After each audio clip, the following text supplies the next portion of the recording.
Assalamualaikum warahmatullahi wabarakatuh. Perkenalkan, nama saya Dewi Aulieka Putri dengan NIM 2404010083 dari program studi akuntansi kelas 202. Saya di sini akan menjelaskan mengenai materi perdagangan internasional. Saksikan videonya ya.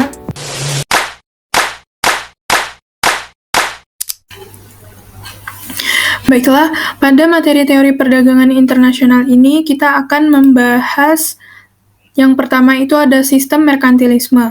Yang kedua, mengapa perdagangan internasional terjadi. Yang ketiga, ekspor-impor. Lalu yang keempat, rintangan dalam perdagangan internasional. Dan yang terakhir, cara pembayaran dalam perdagangan internasional. Masuk pada pembahasan pertama, yaitu sistem merkantilisme. Merkantilisme adalah sistem ekonomi yang berkembang di Eropa dari abad ke-16 hingga abad ke-18. Dalam sistem merkantilisme, tujuan utama perdagangan antar negara adalah untuk meningkatkan ekspor dan mengurangi impor sekecil mungkin. Meningkatnya nilai ekspor berarti negara akan memperoleh keuntungan dengan masuknya devisa ke dalam negeri. Ada beberapa hal penting yang perlu diperhatikan dalam kebijakan perdagangan internasional kaum merkantilisme, yaitu yang pertama, logam mulia identik dengan kemakmuran dan kekuasaan. Untuk itu, dalam perdagangan internasional diusahakan untuk memperoleh surplus yang kemudian dibayar dengan emas. Lalu yang kedua, pemerintah membatasi dan bahkan melarang impor barang yang sudah diproduksi dalam negeri. Pembatasan ini bertujuan mengurangi keluarnya devisa ke luar negeri dan mengurangi ketergantungan terhadap negara lain. Lalu yang ketiga, barang-barang ekspor disubsidi oleh pemerintah dan ekspor bahan mentah dilarang. Untuk meningkatkan daya saing, barang ekspor dilakukan dengan menekan upah serendah mungkin. Lalu ada dua teori perdagangan internasional yang sering menjadi perhatian dalam perkembangannya. Yang pertama itu ada teori keuntungan mutlak dari Adam Smith. Adam Smith mengkritik paham merkantilisme karena besarnya campur tangan pemerintah dalam kebijakan perdagangan internasional. Ia berpendapat apabila negara menjalankan sistem laissez-faire di dalam negeri dan melakukan perdagangan bebas dengan negara lain, maka kekayaan negara akan bertambah dan dunia akan semakin makmur bila masing-masing negara melakukan spesialisasi. Lalu yang kedua, ada teori ongkos komparatif yang dikemukakan oleh David Ricardo. David Ricardo mengkritik teori perdagangan internasional yang dikemukakan oleh Adam Smith. Ricardo melihat adanya kelemahan pada teori keuntungan mutlak Adam Smith, yaitu jika suatu negara tidak mempunyai keuntungan mutlak sama sekali, maka ia tidak melakukan perdagangan internasional. Menurut Ricardo, setiap nilai suatu barang dilakukan oleh ongkos tenaga kerja yang diperlukan untuk membuat barang tersebut. Setiap negara akan melakukan spesialisasi dan mengekspor barang-barang yang mempunyai ongkos komparatif kecil. Lalu selanjutnya itu, mengapa perdagangan internasional terjadi? Yang pertama, untuk memenuhi kebutuhan barang yang tidak dihasilkan sendiri. Perdagangan internasional memungkinkan negara memenuhi kebutuhan akan barang dan jasa yang tidak dapat dihasilkan di dalam negeri. Hal ini dikarenakan setiap negara memiliki keterbatasan untuk menghasilkan barang dan jasa tertentu.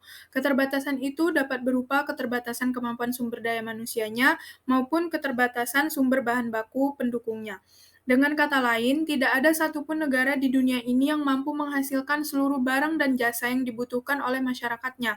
Kalaupun dapat menghasilkan seluruh barang yang dibutuhkan, perbedaan sumber daya mengharuskannya dilakukan pengkhususan atau spesialisasi produksi untuk beberapa jenis barang saja yang menguntungkan.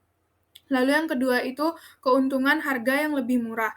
Perdagangan internasional mempertinggi kesejahteraan suatu negara karena perdagangan internasional memberikan kesempatan bagi masyarakat untuk membeli barang dan jasa dengan harga lebih murah daripada barang dan jasa yang dihasilkan oleh negara itu sendiri.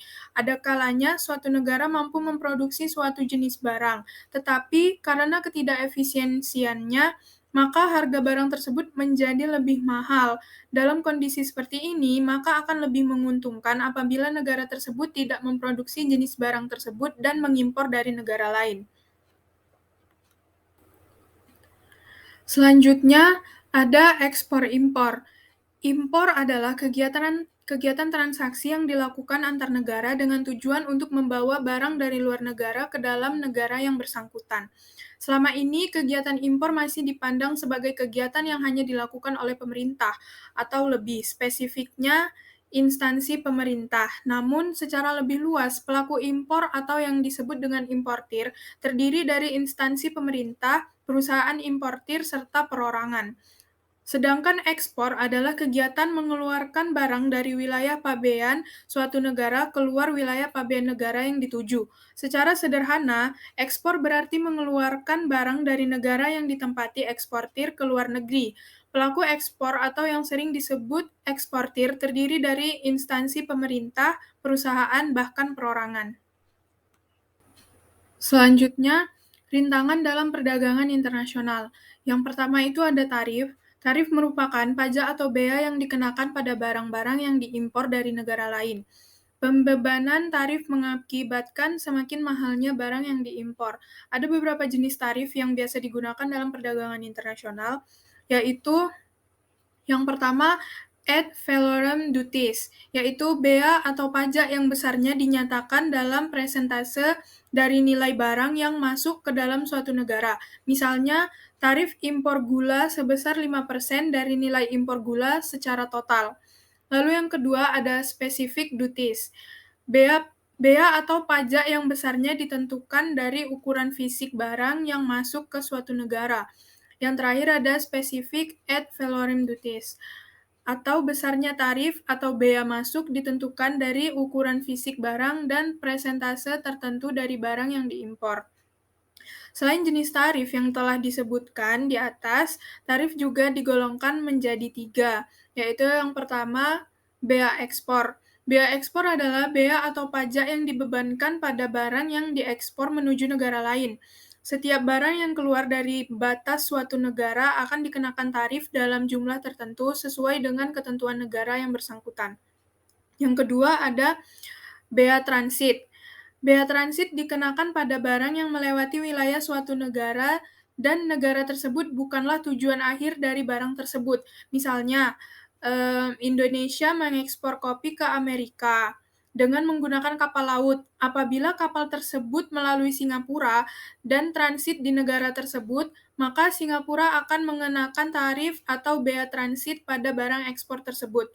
Yang terakhir ada bea impor.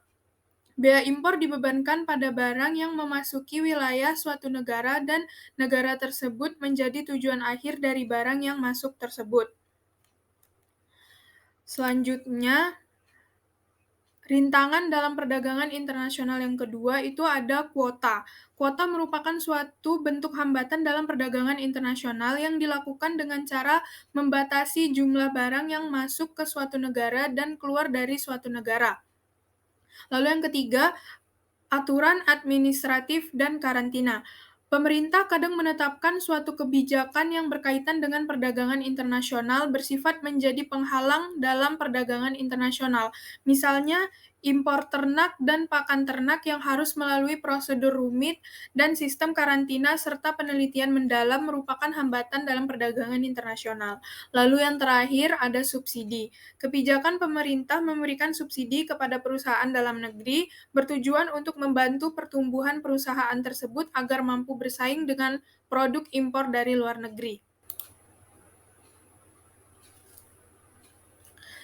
Nah, pembahasan selanjutnya atau pembahasan terakhir dalam materi ini adalah cara pembayaran dalam perdagangan internasional. Cara pembayaran dalam perdagangan internasional itu ada 5. Yang pertama itu tunai atau cash. Cara pembayaran tunai ini dilakukan apabila kondisi keuangan eksportir masih terbatas dan eksportir tersebut belum begitu mengenal importir yang ada di luar negeri.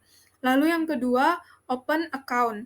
Cara pembayaran dengan open account ini dilakukan setelah barang yang diekspor diterima oleh importir.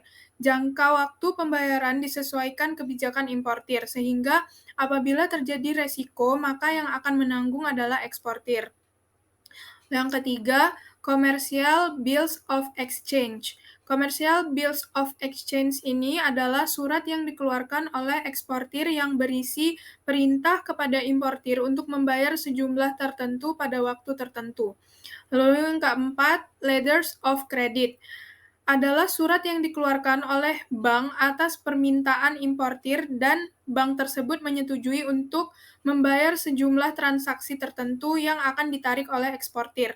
Jenis pembayaran ini bisa digunakan dalam perdagangan internasional pada saat ini karena jenis pembayaran ini lebih terjamin keamanannya, terutama bagi eksportir. Lalu yang terakhir ada private compensation. Adalah metode pembayaran dalam perdagangan internasional di mana utang piutang antara importir dan eksportir dalam suatu negara diselesaikan dengan cara saling mengkompensasikan atau memindahkan penyelesaian utang tersebut kepada pihak ketiga.